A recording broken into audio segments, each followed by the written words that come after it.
1-800-LAW-1010, 1-800-LAW-1010.com. Paul Harding from Martin Harding Mazzotti on the phone. Paul's here to talk about what Quinn brought up late in the show last week, and it was, can you legally just raise the age of something? Is that a form of discrimination, Paul, say, a gun?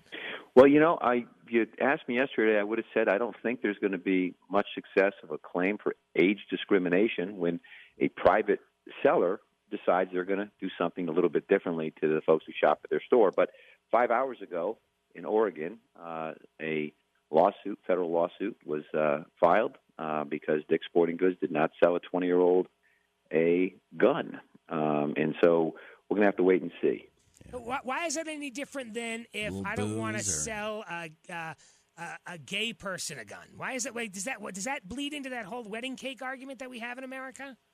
Sure. So you've got a situation where, as a private retailer, you can make decisions as to what you want to do. But again, we've got age discrimination. We've got discrimination that you have to be careful when you're talking about gender, religion, et cetera. So here, there's just so much momentum right now in the country for a change, with Walmart and Dick's kind of leading the charge here together, and then federal legislation may be looming.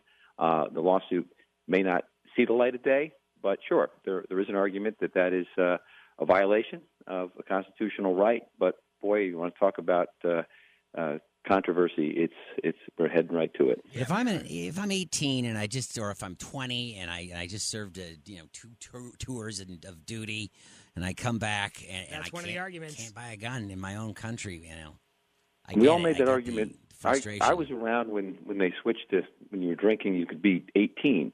And then when I was 19, they raised it to 19. I kind of stayed with it. But the folks behind couldn't drink, right? So that was the argument. We can go to war, but we can't drink a beer, right? So, it's always that same thing. And, of course, it does people – what they're trying to do here is stop young people from purchasing guns and doing what happened in Parkland, Florida.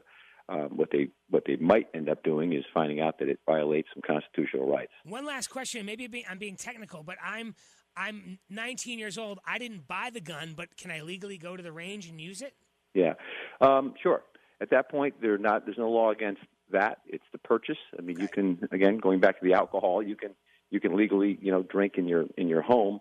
You under the age of 21, you just can't consume it, right? So I think there's the analogy. Like purchase. Oh, I did not know that. Like if your dad gives you a sip of beer or a can legal? of beer, that's in your own house. Yeah, that is legal. Yeah. I had no idea. I didn't realize there was that. Well, if it goes too far, you can run into some other problems, right? If you're kind of drinking too much. But to dial back, I do think that we're just in a time in our country where there is just so much energy around this because we've seen so many bad things.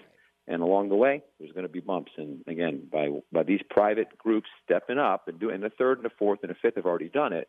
No assault rifles and 21 to purchase any gun. Sure, the courts are going to get involved for sure. And why is it 21? And why is 21 the standard? I mean, is that 21-year-olds in high school? Yeah, I don't know. That's it's interesting to me. Like who decides? Right, exactly. Well, thanks for clearing it up for us, Paul. Yeah. Appreciate it. Okay, guys. I'm sure we'll see more of these lawsuits. Yeah, absolutely. Paul Harding from Martin Harding Mazzotti, 1-800-LAW-1010, 1-800-LAW-1010.com. Quinn and Cantera, mornings on PYX 106.